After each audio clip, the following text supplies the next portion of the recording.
There we go. All right. Why can't I hear? I'm having technical difficulties, folks. Hold on.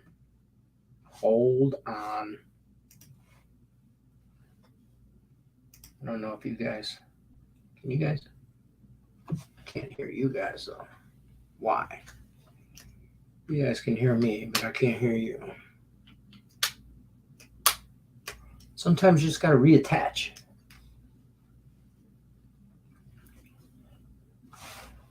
There we go. There we go. There we go. There we go. There we go. There we go. There we go. Sometimes you just got to reattach. You know what I mean? All right. So, welcome after that brief delay. I apologize. You guys know what time it is. It's Morning Wood time. Welcome to the Friday edition. You guys have made it. Congratulations. You've made it all week with no Allie Burns. You managed to make it. Nobody died. We didn't light the house on fire. Mom shouldn't be mad. Shouldn't be. I won't say won't, but she shouldn't be mad when she comes back. I didn't break nothing. It's early. I might be jinxing myself here, but yeah, that's that. Let's see. What do we got going on today? Today we are horse racing. We got to talk Belmont Stakes. So we're going to do a little preview of that. We have our horse racing expert extraordinaire coming on, friend of the program, Matthew, at Failed to Menace. I got my horse racing hat on. Am I putting this on the right way? I am. So I got my horse. Like if I go to the track, this is what I'm wearing. Okay. And probably a Tigers jersey. I'm not even going to lie. This was just, saw it in the closet and I'm like, we have no business beating the Blue Jays today. So why not? Why not? I would say hi to the chat. Oh, look, Simon says there are 1, 2, 3, 4, 6 of you left in last Woody standing.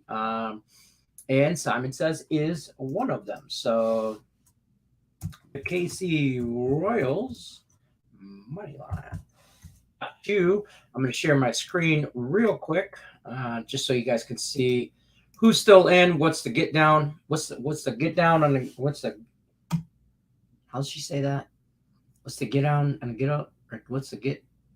Oh, what's up with the get down? That's it. So you guys can see what's up with the get down. AJ's still in it. Freaking Vegas still in it. Jermaine Chavis, Simon Says, Demi OG, and TS44, otherwise known as Tommy Salvato. Let me just make sure nobody put anything on the Facebook page for Last Woodies. Nope, not yet. So I will keep you guys all in there as well. Yo, what it do? Detroit, a good call on that college football, Canadian football. The CFL yesterday, I cashed on that. Thank you. Alouettes +4. They lost by 3, so we'll take that. I also took them and the over, so that cashed. Bang, bang. Had a nice little teaser. That cashed. Cashed the over. As Canadian football, man, it's back. Football's back, folks. Football's back. I know we got horse race tomorrow, but football's back. What's up, Lenny? Looking professional with the hat, and I also like my rival with that jersey on. So covering all bases today. Yes, sir. Got that fresh, so crisp, so clean, and so fresh and so clean. I'm a dumbass, though. I'm going to drink orange Powerade and stain it because, there's no vodka in it, so I should be good. So should be good. Matthew should be joining us shortly. He's going to come in, and we are going to talk. We can get rid of that. There's only 6 of you left. We're going to talk some I keep saying Preakness preview, but Preakness already happened.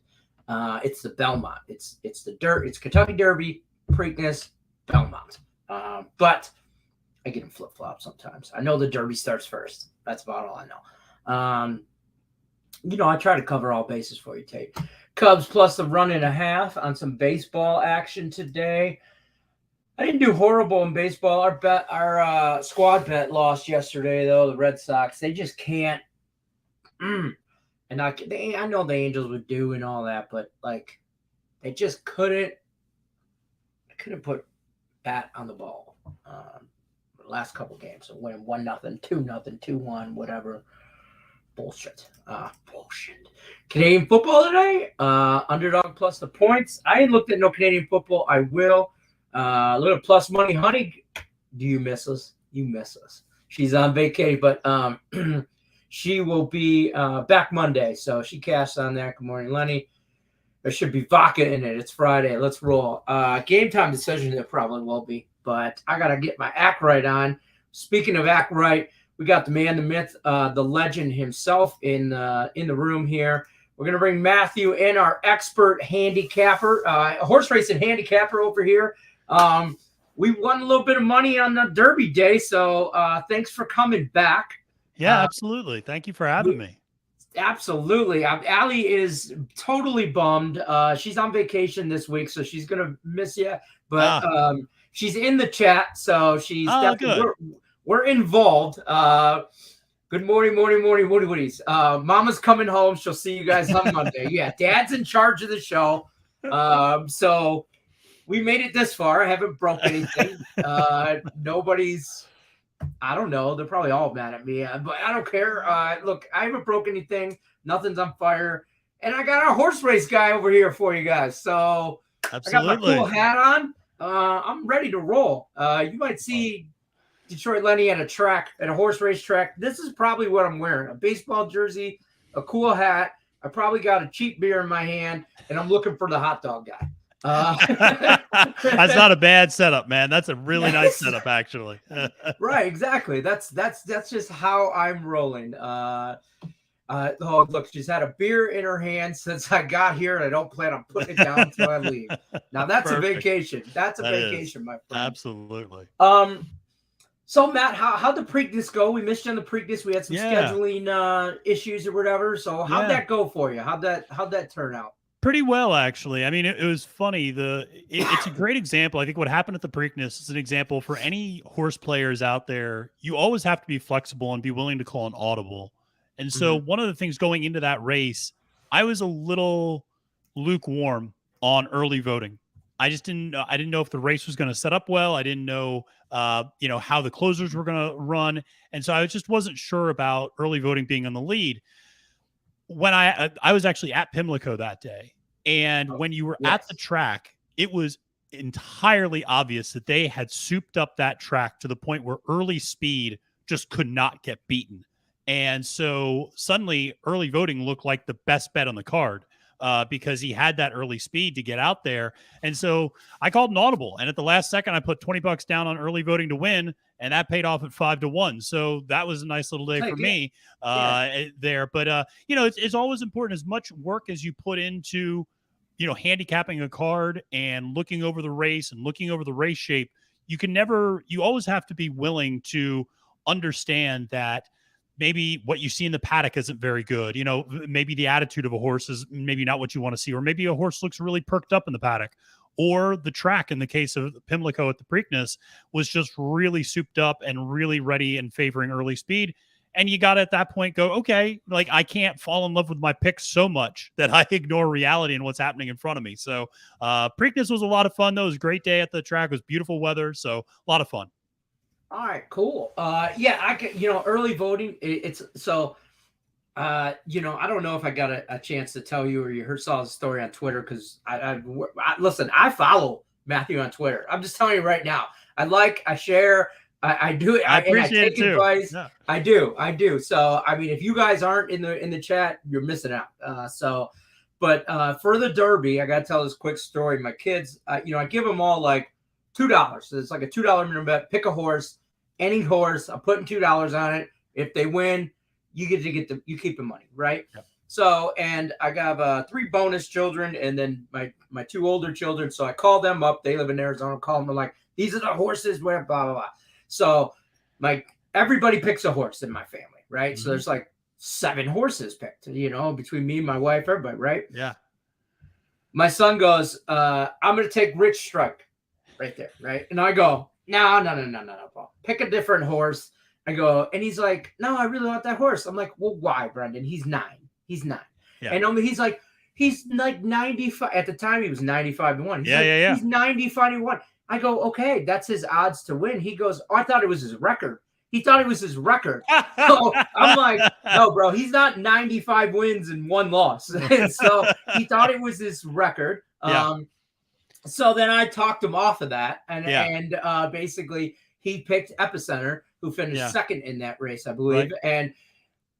And he's watching the race, and I'll never remember. It's this pure disappointment in his father. It really was.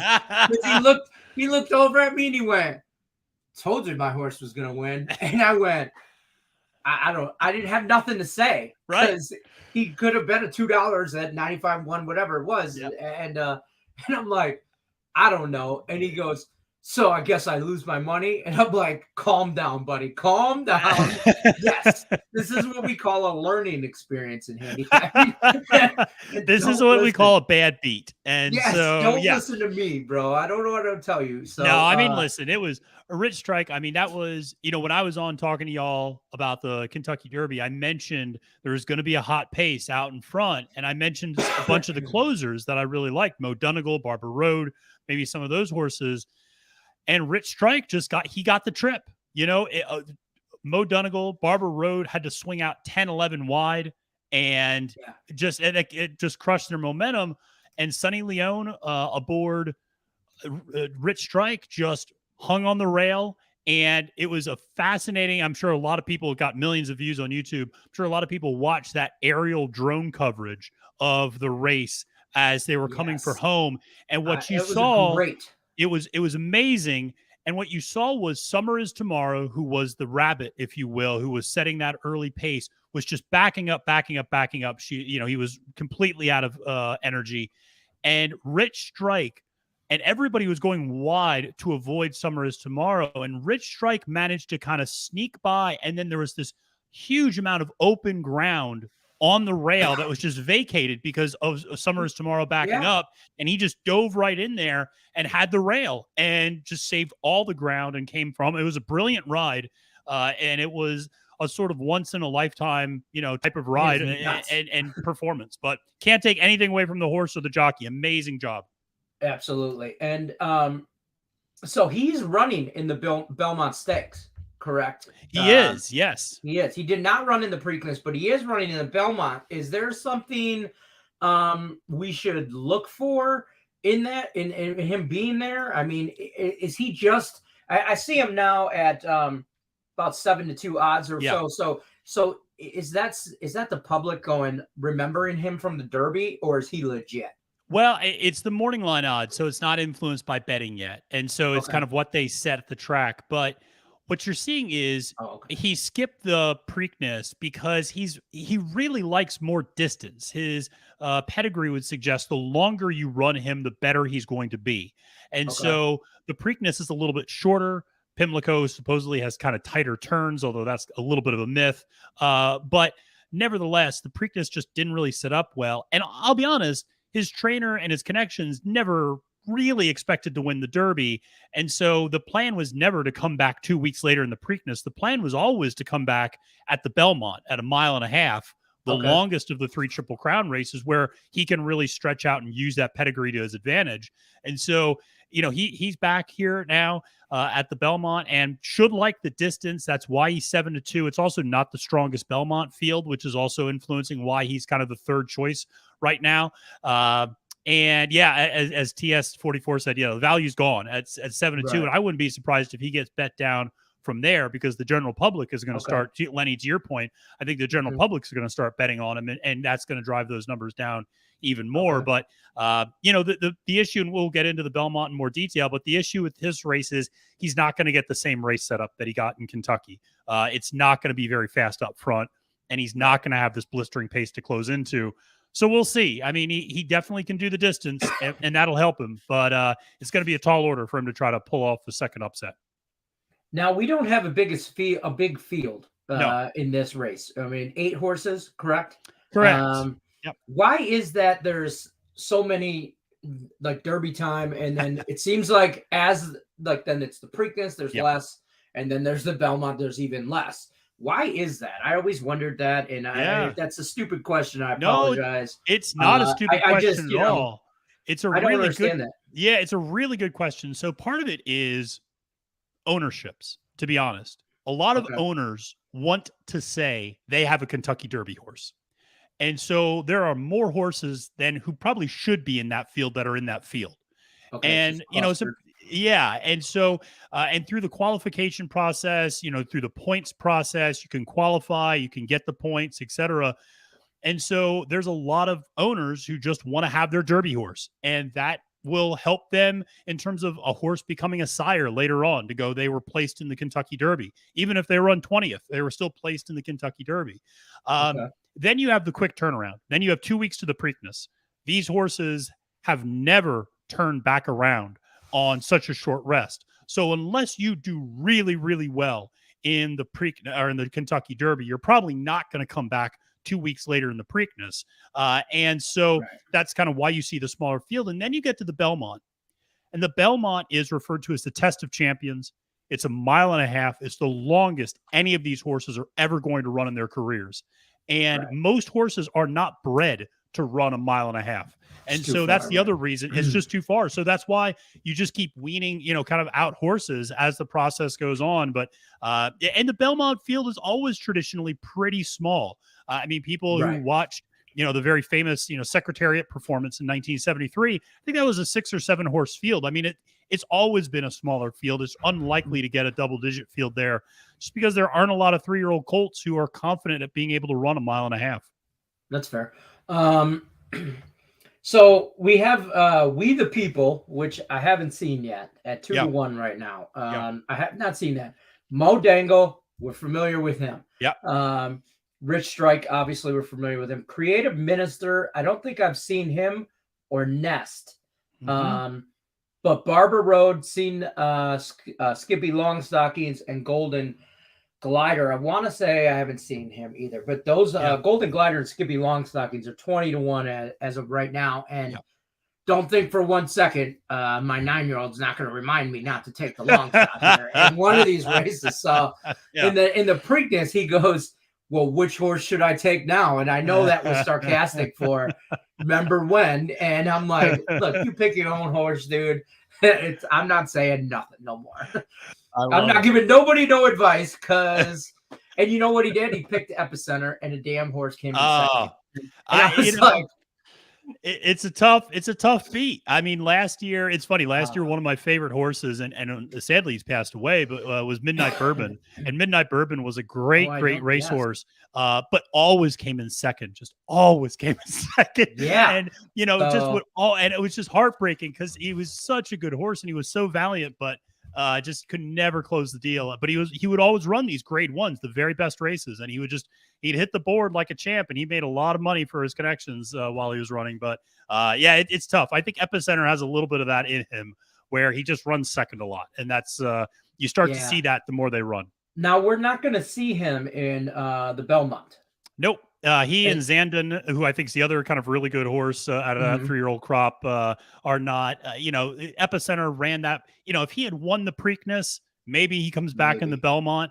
But after finishing second in both the Derby and the in the Preakness, the connections are going to be pointing him towards one of the races this summer up at Saratoga, in all likelihood. So he's going to earn himself a month or two off, I'd imagine, from the track. Okay. So will we see him next year in any major races? What do you think the plan is with him? And I know it's speculation at this point. Sure. But it's a good question. So I don't think there's any, and maybe this is a good thing, and this is a little bit of what we saw out of last year's crop. I don't think there are any truly spectacular horses in this 3-year-old crop, with the exception of one, which we'll talk about later because he's not running in the Belmont. But I think because of that, there's not a rush from any of the ownership groups to get these horses out to stud. Last year, Essential Quality was so good that there was a real push, like, let's get him out to stud as quickly as possible. You don't really see that with this crop. So I would imagine Epicenter, Zandon, Mo Donegal, Barber Road, Early Voting, all these horses, they're going to keep running at 4 years old, which is great for the sport because it allows for there to be more, rivalries that develop, and you get bigger Absolutely. fields. And so I'm hopeful, because there's not an elite horse in this 3-year-old crop, that you see them run at 4 and even 5 years old. I like that as well too, because I mean, for the general public who doesn't really like, I don't really like majority of public follows like the 3 major horse races, Sure. like the Derby, the Preakness, the Belmont Stakes. They're following the Triple Crown stuff. That being said, like these horses, it's just a revolving door that come and they go so quick, and so if you're able to say, oh, I remember that horse from last year, and that horse won me money, or that horse lost me money, or whatever, or whatever that was, you kind of, it helps. So I think it helps the sport is what I'm saying, 100%. Absolutely. No, the more the casual fan can know a name. I mean, I'll give you an example. Last year, one of the horses that and this year, because he's continued to run as a 4-year-old, Hot Rod Charlie. It's a cute name. My daughter's horse. And so, that's right. Her name is Charlie. Yeah. Her name is Charlie. So she loves Hot Rod Charlie. And so, but that's a horse that really has a huge following now. And because he's running as a 4-year-old, he gives gutsy efforts. He's a good horse, but he keeps running, and that keeps people enthusiastic about where's he going to run next? What races he pointed to next? It just helps the enthusiasm of the game. And it's tough to constantly, it would be a little bit, unfortunately, horse racing sometimes can be a little bit like following your local AA baseball team. It's just a new group of players every year. And that's tough to get behind to some extent. It's a lot easier to get behind the major league team, where the same guys keep coming back year after year. Right. He's in for at least 5 years with contracts and this and that, and maybe for lifetime, all that. So that's a great analogy. It's a AA, it's a minor league baseball team, and you can't get attached to the lineup because it changes so much. It does. It really does. So talk to me about these 8 horses we got here. We got 8, right? I don't think it's 9, 8. But it's 8. Yep. What's your thought process on this? I mean, there's some ones that I automatically want to go to just because I know their names and whatever. But what are we talking? Like, I know now I know Belmont is the longest out of all 3 races. Yep. Where are you going with this? What do you think? I think there's a couple of things to keep in mind for people who are, looking at this race. One is, this is the complete opposite of the Kentucky Derby. As I mentioned, in the Derby, you had all these horses who had really strong front end speed, wanted to get out front, wanted to sit second, third, and it pushed an insane pace, a truly historic pace at the Derby. This is the complete opposite.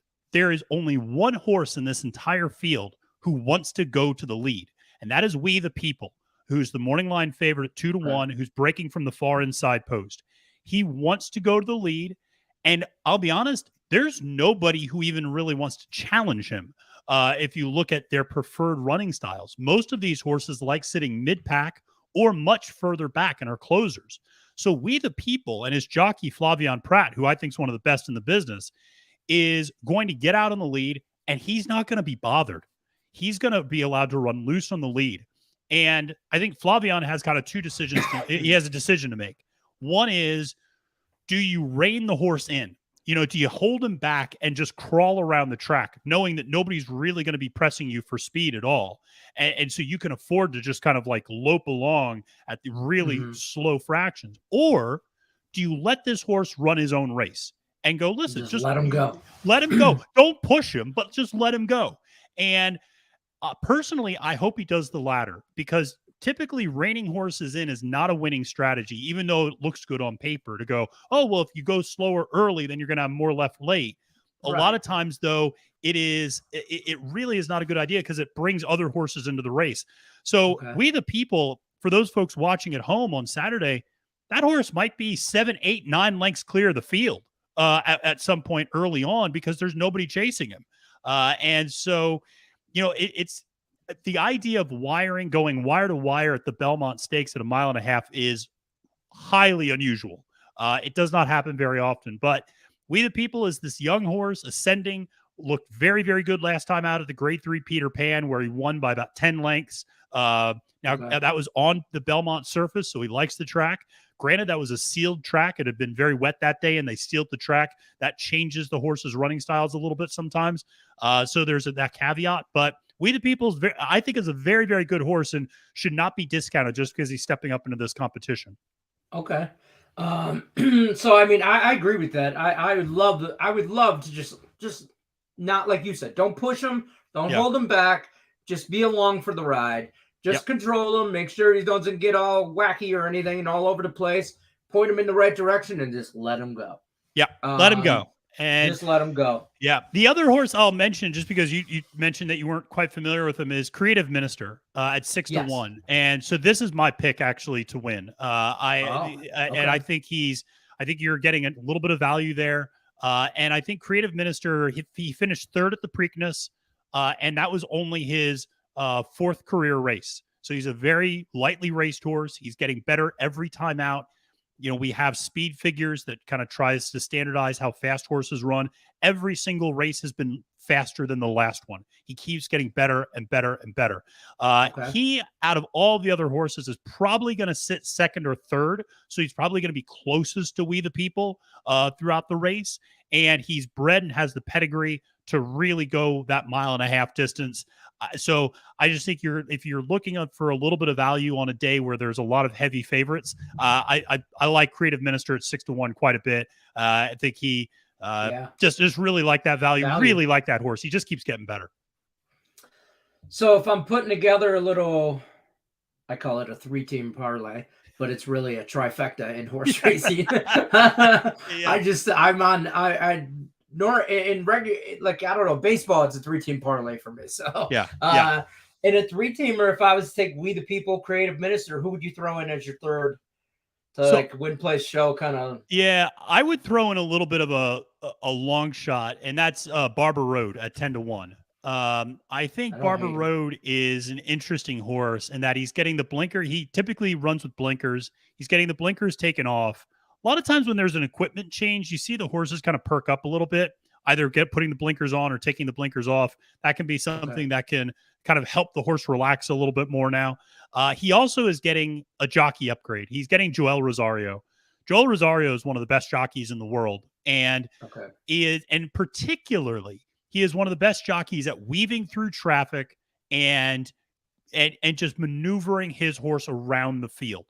He's absolutely brilliant at that. And Barber Road is a horse that I think will benefit from that jockey upgrade. And Vegas likes that horse. It's kind of become a little bit of a wise guy bet. And a lot of people are kind of going to Barber Road. The jockey upgrade, like I said, is significant. And you're going to get a little bit of value. But I think if you want to play it a little safer, then probably Mo Donegal at 5-2. The second favorite is probably the more likely third place horse, but if you're looking to chase a little bit of value, I think Barber Road is that horse. Okay. Well, so does this track run fast? Is it, I mean, I know it's long, but is it a fast track as well? So we see a lot of speed out of these guys. Is it just grip it and rip it kind of thing? Like, I mean, I know it's a golf reference, but I mean, is it just, I think it's going to run pretty fair. I think there's been some rain up there, but it's going to dry out. They're calling for potentially some showers, but now those are dissipating. So I think that it's going to run very fair. This is just not a very fast field. And I think that's something to just keep in mind. This is outside of We the People. Really, like I said, nobody else wants to go to lead. This is not a track that typically punishes front runners, but it's very fair. It doesn't punish front runners. It doesn't punish closers. Everybody's going to have an equal shot to make their run.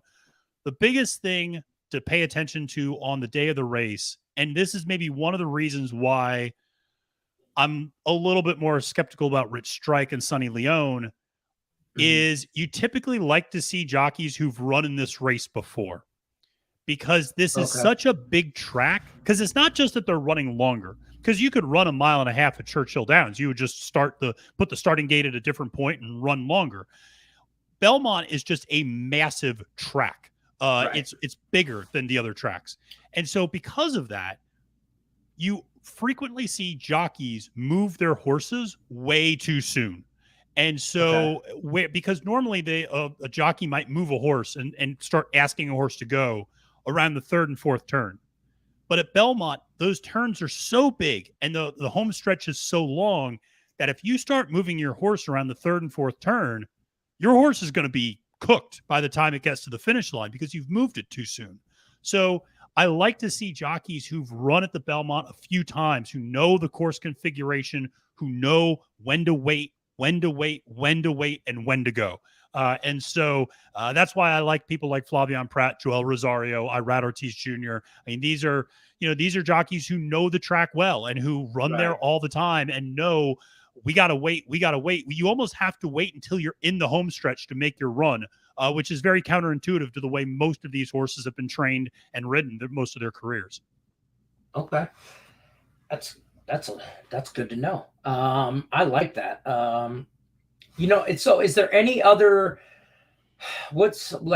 anything going on with this race that we should know about that's out of the ordinary or anything like that besides the one horse you said, the jockey change? Any other jockey changes or anything like that? No other significant. Is that like common? Not to interrupt you, but it's modern. It can be. Okay. And a lot of times it is one of those things where, especially when you go from the Derby with 20 horses, and the best jockeys are on the best horses, and suddenly now you're down to 8. Well, that means there's a surplus of jockeys that are floating out there now. You can take your jockey that maybe you like to, and Barber Road had a perfectly good jockey in Raylu Gutierrez, who I really like, but is just not as experienced and not as tested. And the connections made the decision to go to Barber Road or Joel Rosario, I should say. And so that will allow, so in those sorts of instances, it's pretty common. There can be times where trainers just decide they don't like the way a jockey's riding their horses anymore. One of the more famous examples recently was Steve Asmussen, the winningest trainer in all North America, used to use Ricardo Santana Jr. as his number one jockey. And I was at Philadelphia Park's track the one day of the Pennsylvania Derby, and Ricardo Santana Jr. gave this horse Silver State just an abysmal ride. And Asmussen basically pulled him off all of his horses moving forward and has not used him since, and has moved in and started using other jockeys instead. So there can be some of that time. There can be some of that animosity. If a trainer doesn't like the way a jockey's riding a horse, then they can lose that mount, and they might lose a lot more than just that mount. They might lose all the mounts for that particular trainer. So it can be a very finicky sport in that regard. Yeah. Okay. That's interesting. A little drama there. Yeah, always drama. That could create a little, know. But to your first question about is there anything else to look for? I think the big one is Nest. Nest is a filly. She's running against the boys. The last time we saw Nest, she was running in the Kentucky Oaks the day before the Kentucky Derby, and she ran second in that race. She ran second to Secret Oath. Secret Oath, of course, was the filly that came back and ran fourth at the Preakness.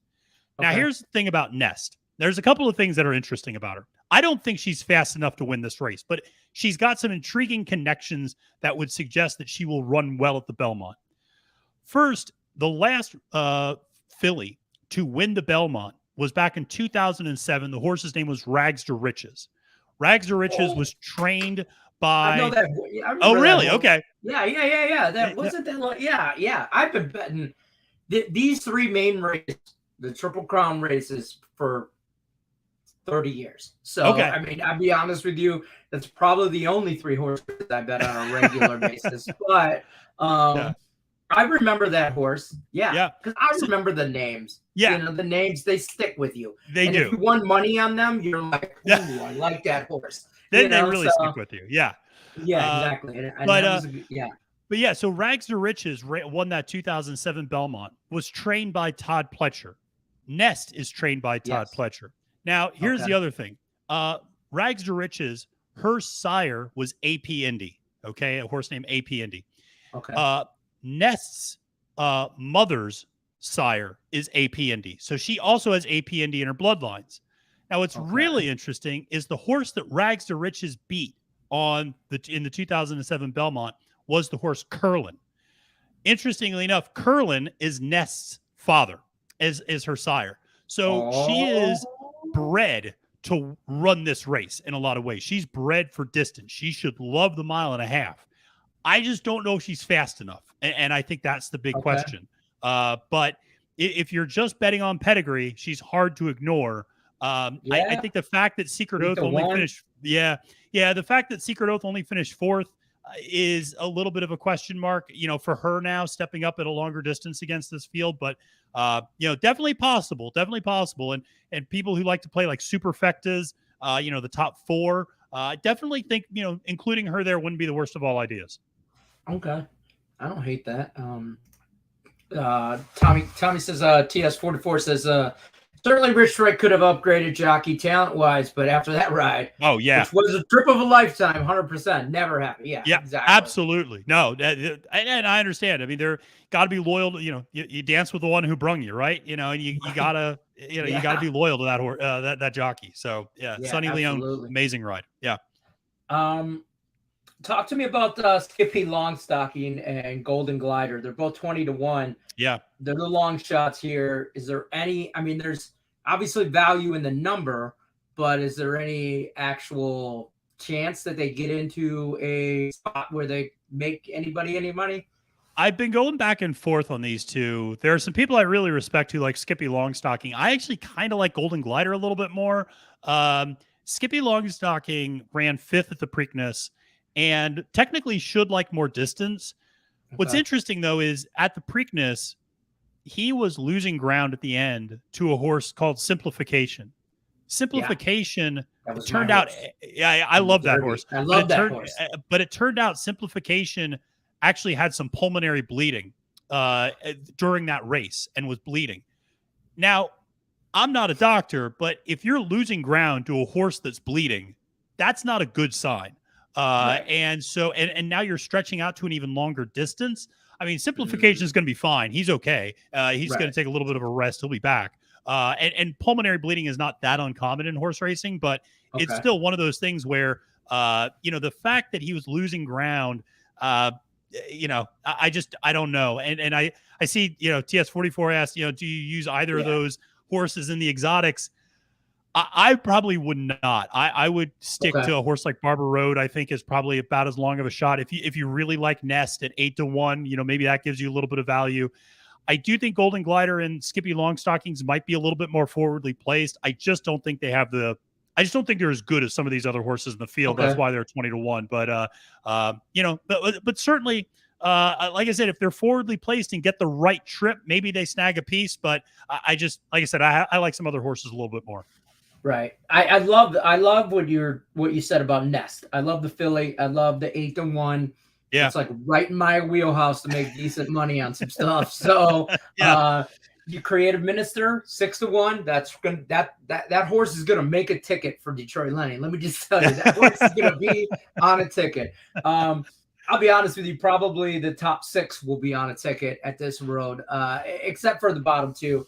And they'll probably finish 1-2 at my rate.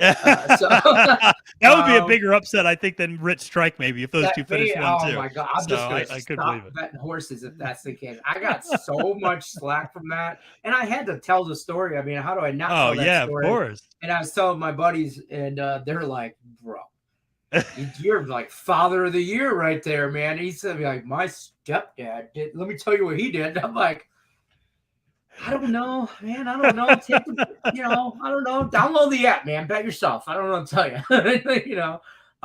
Yeah. No, it's some Matthew with small field talent wills out more often than not. It does. That's true. I think it. And one of the things that we see at the Belmont before we even get to the Belmont Stakes, which is towards the end of the day, there's a lot of great races leading up to the Belmont. But one of the criticisms of those is that they're really small fields and they're kind of top heavy. And so it's hard to get past the favorites in a lot of these races leading up to the Belmont but they are stacked. The undercard of the Belmont is as good as you will see. The talent of the horses on the undercard is outside of the Breeders' Cup, maybe one of the best that I've seen in the last 6 months. It is incredible to see how good some of these horses are that are going to be running on some of the undercard races. So I'm excited for those. Do you have any favorites or anything you're looking at in those undercards that you might want to share with us? Sure, absolutely. So there's kind of I'll highlight kind of 3 races on the undercard that I think are really interesting. And so go ahead, take your time. One of them is the Metropolitan Handicap, which is referred to as the Met Mile. And the Met Mile, as it indicates, is a mile dirt, 1-turn sprint. And there are 2 horses in this race, Flightline and Speaker's Corner. They are the 2 best sprinters in the country. And it is going to be, it's a really fascinating showdown because both of these horses like to run in the lead, but Flightline is just better, in my opinion. I think Flightline is just a different breed. I think he's a freak. I think he is. You say Flightline, and who was the other one? Flightline. Yeah, Flightline is Speaker's Corner is the other one. Speaker's Corner. And one of the things that, it's not just that these 2 horses are running against each other. It's almost an ideological battle between these 2 because you have to understand Flightline is a 4-year-old horse who has only run 3 times in his career. When he runs, it is amazing, but then he takes 6 months off in between races. And in many ways, he and his connections symbolize everything that's wrong with thoroughbred horse racing right now. These horses are so fragile. They're not running very often. They're taking these huge breaks, etc. But what ends up happening is Flightline, though, is just so heads and shoulders better than everybody else. We still are enthralled by his abilities. Just to give you a sense of this, in the 3 career races he's been in, he's won all 3, including a grade 1 last time out. But here's the kicker. He has won those 3 races by a combined 35 lengths. He has never, in fact, he has never won a race by less than 11 lengths. He just dominates the field. And so is just so good. But again, is this really fragile horse that it does sound like Kyrie. That's a good analogy. I mean, that's a great analogy. Yeah. Is he owned by Kyrie? I'm just saying, Kyrie has Kyrie money, so maybe. It is, it is, but he's must-see TV. So if you're tuning in to watch the Belmont Stakes, make sure to tune in a little bit early. I think 2 races before that is the Met Mile. It's going to be something else because I think Flightline's just so much faster on the front end than Speaker's Corner can be. And Speaker's Corner in many ways symbolizes the type of horse we hope all horses are like. He's the same age as Flightline, and yet he's run in 3 times as many races. He's going into his 10th career race, and he's going to keep running for a while, and he's going to, probably run until he's 5 or maybe even 6 years old. That's what we would love to see out of horses, not horses that are put in bubble wrap and unleashed, once every 6 months and then put back in bubble wrap and then out to the stud, fields. Kind of hard not to race more races than this guy who shows up at, weddings and funerals. I got cousins like that. That's the only time you see them is at weddings and funerals. Exactly. That's what it sounds like Flightline is. Hey, but when you're that good, I mean, it just kind of, that's the thing on the field, like what's happening. Exactly. So he's really exciting. Another horse running in the Woody Stevens which is a couple of races before that. He's a horse I talked to you all about last time I was on, actually, Jack Christopher. Christopher ran that Pat Day Mile. Derby. Did we win on that horse on the Derby? I won money on that horse. Yes. Yep. Me and Allie both. We were texting each other going, did you take it? What was the name of that horse? I'm like, I wrote it down. It's Jack Stevens, right? Yeah, Jack Christopher. Jack Christopher. Yep. Running in the Woody Stevens. Yes. Yep. And so Jack Christopher is just one of those horses that I love the way his trainer Chad Brown is handling him. He looks so good at the Pat Day Mile, but that was after a 9-month layoff because of injuries. Now he's back in 5 weeks. I love the fact that Chad kept him at a sprint distance. They didn't try to make him run longer. They kept him at a 7 furlongs, actually cut him back a little bit. I just think this race sets up so beautifully for him, and it's hard to get past him in that race, but that's going to be a lot of fun to watch him run at the Woody Stevens. Because I mentioned earlier that there's only one really special 3-year-old, and that's him. And so he's the horse that probably out of all of these may get moved into siring and stud duty earlier than everybody else because he just is that special. But we're going to see him run over the summer. He's going to run up at Saratoga. He's going to run at the Breeders' Cup. So we're going to get a few more races out of him before he potentially retires. But he's just a special horse. Yeah. J-Rock wants to know, should we exact a box, Flightline, and Speaker's Corner? It's not a bad idea. I mean, you're not going to get much value there because Flightline's going off at, I think, 3 to 5 or 4 to 5, and Speaker's Corner's going off at 8 to 5. So they're both under 2 to 1 odds. And I would actually recommend, if you want to look for a little bit of value in that race, I would recommend using Happy Saver. Happy Saver is at 8 to 1 on the morning line. And here's what I like about Happy Saver. He's run at Belmont 4 times. He has 3 wins in those 4 career races at Belmont. He's cutting back in distance a little bit. He's going from like 1 1/8 or 1 1/4 miles back to a mile. I think that cutback really helps him. And when you look at Happy Saver, he has never run a bad race. He has finished in the money every single race of his career. So he is about as reliable of a horse as you can find. And so I'd love to just try to find value because, if you believe Flightline's the best, you're not going to get much money putting $2 or $10 or $20 on him even. Right. But if you throw in a little exacta box or just a straight up exacta with Flightline and Happy Saver, that could pay off a little bit. Okay. All right. Okay. I'm just getting this in here. Sorry, we got a contest going on. Stimmy, I got you on the baseball bet. And your Canadian football, Ottawa Redbacks. All right, I'm on that. I'm right here with you, Stimmy. Racing industry is its own worst enemy. It's a sham. It can be. It can be. I mean, it sounds like there's why is there no reality show with horse racing? Because I'm telling you right now, I'd be in it. I'd be all about it. There seems like there's so much, with the Bob Baffert stuff and just he's not the only one. No, he's not. No, he's not by any means. So there's just so much going on. So the Metro Handicap, aka the Met Mile, we got Flightline, Speaker's Corner, and Happy Saver, and then the Woody Stevens, like Jack Christopher. I will remember that horse because I won money on that right away.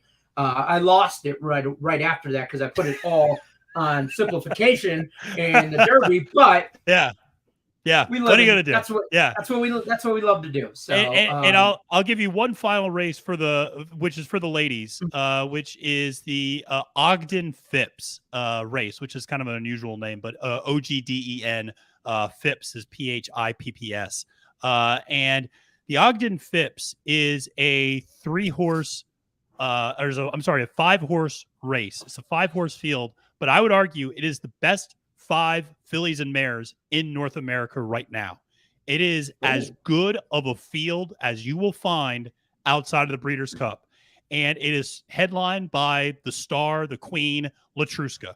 Latruska is the mare. She's a 6-year-old mare who has. This is amazing. Has won 19 of her 25 career races.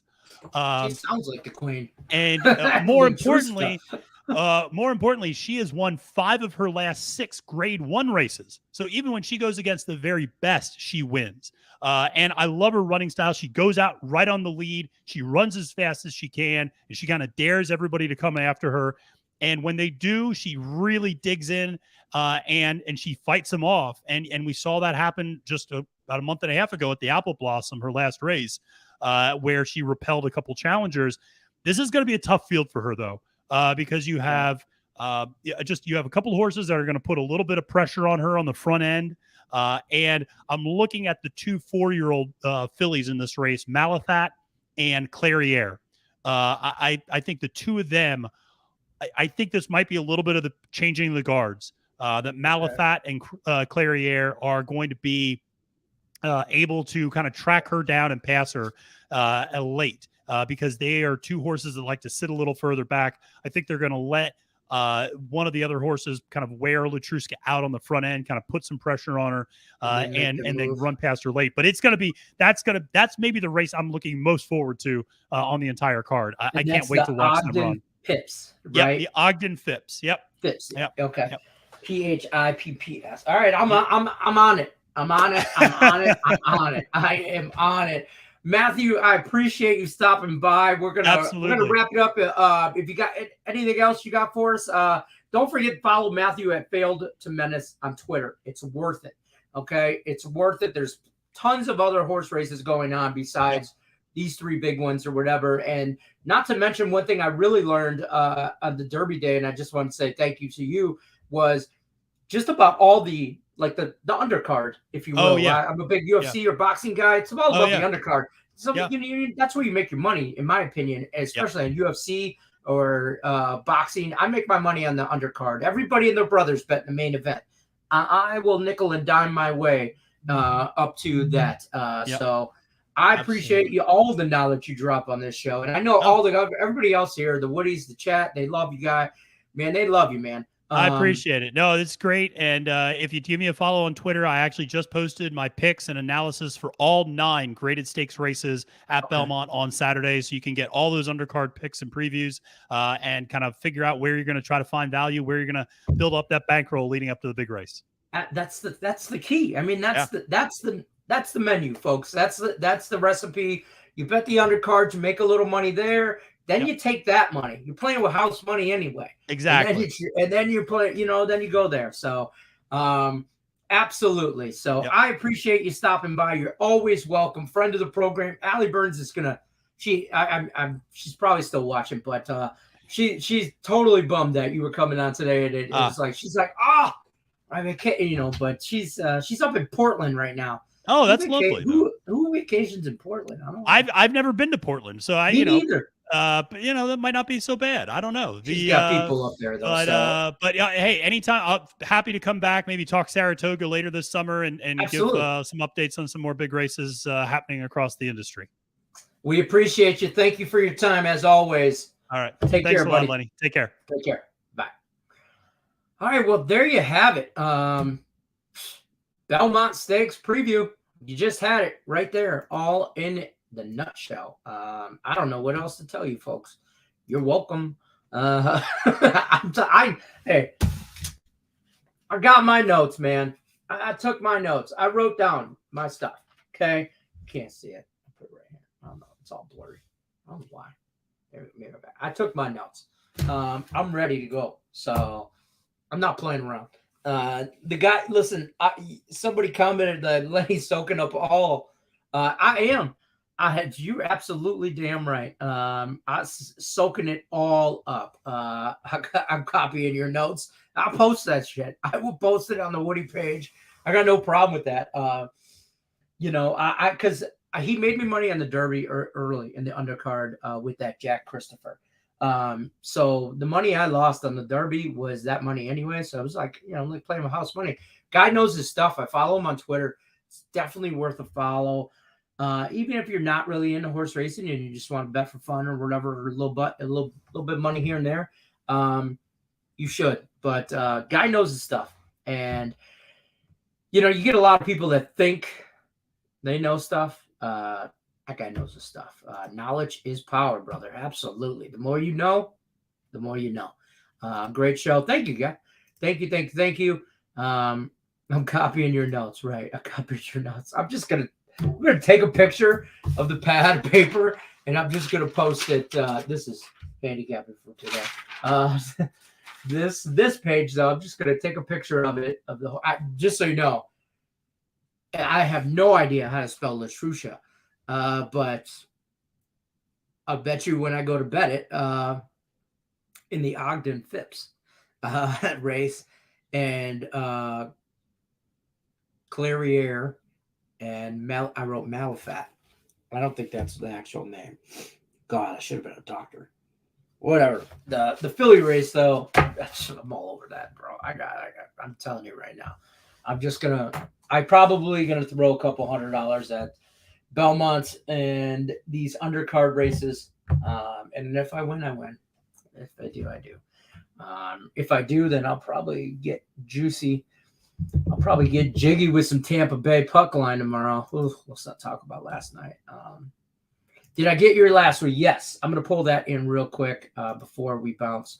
Here's what I got for last Woody in case I don't think I missed anybody, but I do have I got you on Philly, Arizona over. Simon says is on Kansas City money line, breaking Vegas on Celtics -4. I still need AJ's, which they'll probably put them on the Facebook later. Jermaine Chavis and TS44. I know those guys are Facebook. They put them on later anyway. So yeah, I got your pick. Going to grab some whiskey as I drink to Peaky. So hey, check it out, Peaky Blinders. You guys made some comments about Peaky Blinders. I watched like an episode. I can't understand half these guys. Like their accent's so thick. Is this something that I got to give like a half a season to dedicate to be hooked on? Because I watched maybe I just watched at the wrong time. Me and the wife tried to get into this show, and I'll be honest with you, it was like a Tuesday at 11 o'clock at night. We were like, we want to watch an episode, and we were just wanting to watch something, and we were tired, and like it was just one of those things. Like I wasn't really into it. And so I don't know. Maybe I got to give it some more. I'll give it some more. Subtitles. And I'm reading the whole time. I want to watch TV to read. Man, come on, man. I'm just going to go with, So we're saying Matthew has a razor in his cap. Great show. Hey, so is that the thing? I saw that. And they're like, episode 1. Dude keeps a razor in the back of his his cabbie hat. That's what I call him. Yes, I know you're on Ottawa plus the points as well, and CFL sprinkle the money line. I haven't looked at the CFL yet. I like it. I looked at it yesterday. When I looked at it yesterday for the Alouettes game, I saw this game and I liked it, but I haven't really dug into it. But I could see that. Let me pay some bills real quick before I bounce on out of here. Don't forget, as always, check out the Max Wager Network lineup. Daily lineup starts your day off with midday money at noon Eastern with Sean Higgs. Then you're going to roll in. Next episode will be with Allie Burns. She's coming back Monday. Mama be home Monday. Y'all better get your act right. Get your room cleaned. Get everything clean. Straighten up the house. Don't let her come home and see this house a damn mess. She will. Okay? Don't let that happen.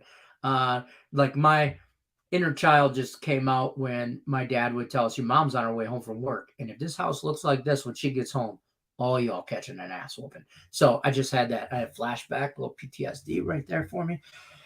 So you guys better get your act right together because mom will be back Monday.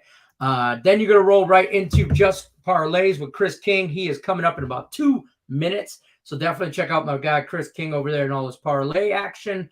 Then you're going to go back to the window with Scott and Scott at 3 o'clock Eastern. Then you're going to head over to Sean Miller, all the soccer information you could possibly want at 4 o'clock Eastern. Main event, heavyweight battle of the century. Detroit Lenny, Tim Earl, Nick Earl Sports Bets. We are Game Time Decision. We will be on at 5 o'clock Eastern, Monday through Friday. So definitely check us out. It's their last show before they go on vacation.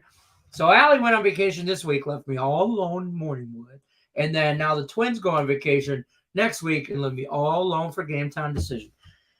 Like, do I smell? Is that what, like, I showered this morning? Did I put deodorant on?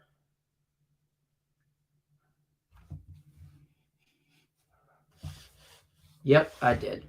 That's just the man code right there. I don't know what to tell you. Other than that, guys, it's really going to wrap it up. That's why Peaky Blinders, that's their thing. Okay, I got you. I got you guys. All right, we appreciate you guys stopping by. Appreciate you guys all coming through for the Morning Wood Sports Show. You know the deal. Good luck, unless you're against me.